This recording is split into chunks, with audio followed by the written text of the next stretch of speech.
ദേശീയ ഗ്രാമീണ തൊഴിലുറപ്പ് പദ്ധതി. തൊഴിൽ ചെയ്യാൻ സന്നദ്ധരായിട്ടുള്ള പ്രായപൂർത്തിയായ ഗ്രാമീണ കുടുംബങ്ങൾക്ക് 100 ദിവസത്തെ തൊഴിൽ ദിനം ഉറപ്പു നൽകുന്ന കേന്ദ്ര സർക്കാർ പദ്ധതിയാണ് ഈ ദേശീയ ഗ്രാമീണ തൊഴിലുറപ്പ് പദ്ധതി. എന്നാൽ ഇന്ന് നിലവിൽ ഇത് അറിയപ്പെടുന്നത് മഹാത്മാഗാന്ധി ദേശീയ ഗ്രാമീണ തൊഴിലുറപ്പ് പദ്ധതി എന്നാണ്. 2005 ഓഗസ്റ്റ് 23 ഈ പദ്ധതി പാർലമെന്റ് പാസാക്കിയത്. എന്നാൽ ഇത് രാഷ്ട്രപതി ഒപ്പുവെച്ചത് 2005 സെപ്റ്റംബർ 5-നും. എന്നാൽ ഇത് നിലവിൽ വന്നത് ചോദിച്ചാൽ അത് 2006 ഫെബ്രുവരി 2-നുമാണ്. ആദ്യഘട്ടം എന്ന നിലയിൽ പിന്നോക്കം നിൽക്കുന്ന 200 ജില്ലകളിലായിരുന്നു ഈ പദ്ധതി നടപ്പിലാക്കിയത്. അത് നടപ്പിലാക്കിയത് 2008 ഏപ്രിൽ 1 മുതലാണ്.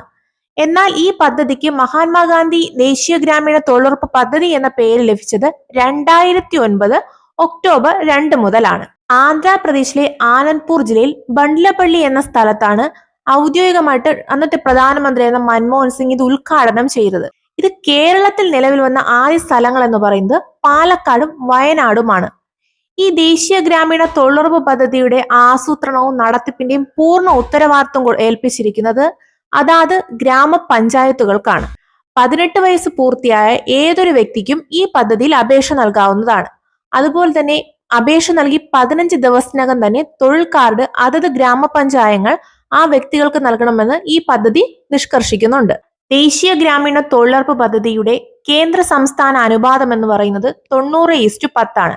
ഇതിൽ 1/3 സംവരണം സ്ത്രീകൾക്ക് ഏർപ്പെടുത്തിയിട്ടുമുണ്ട്. നിലവിൽ ഈ പദ്ധതി പ്രകാരം ഏറ്റവും കൂടുതൽ വേതനം നൽകുന്ന സംസ്ഥാനം എന്ന് പറയുന്നത് ഹരിയാനയാണ്.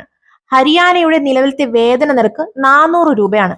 എന്നാൽ കേരളത്തിലെ നിലവിൽ എത്ര രൂപയാണ് ഇതിൽ വേതനമായിട്ട് ലഭിക്കുന്നതെന്ന് ചോദിച്ചാൽ അത് 369 രൂപയാണ്. ഏറ്റവും കുറവ് വേതനം നൽകുന്ന സംസ്ഥാനങ്ങളാണ് അരുണാചൽ പ്രദേശ്, നാഗാലാൻഡ് എന്നീ സംസ്ഥാനങ്ങൾ. ആ സംസ്ഥാനങ്ങളിലെ നിലവിലത്തെ വേതന നിരക്കാണ് 241 രൂപ. ഇതുപോലുള്ള ഡെയിലി PSC അപ്ഡേറ്റ്സിനായി ഈ പേജ് ഒന്ന് ഫോളോ ചെയ്ത് വെച്ചോളൂ.